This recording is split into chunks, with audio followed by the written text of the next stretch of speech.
Okay, in this first video, all we're going to do is take the first derivative and simplify it, take the second derivative and simplify it. In the next video, what we'll try to do is do the sign chart stuff. Meanwhile, here we go. Taking the derivative, I see what we have is a product. So I'm going to go plus I'll probably erase this eventually. That's the derivative of the first. This is times the second. Plus the derivative of the second times the first. Here we go. The derivative of the first is just 2x.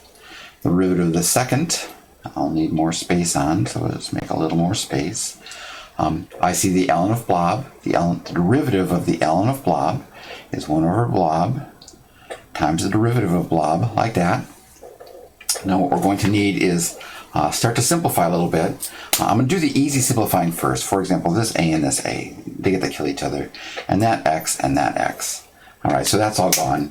Now what I want to now do is just look at what this and this have in common, and all they have in common is an x now.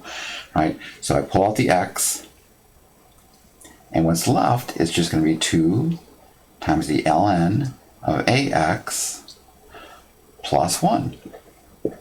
And that's the simplified first derivative. Now let's find the second derivative. The second derivative is much like the first. It's a product rule, so it's the derivative of the first times the second. I can see that's going to be long.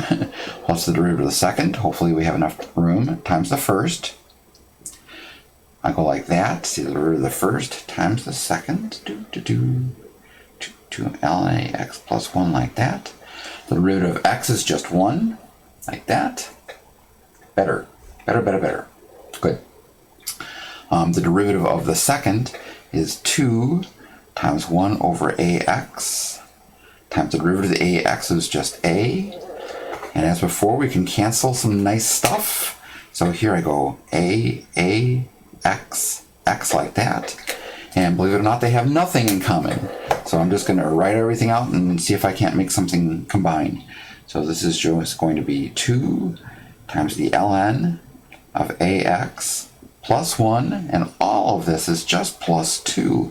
So what I get here is 2 times the ln of ax plus 3, like that.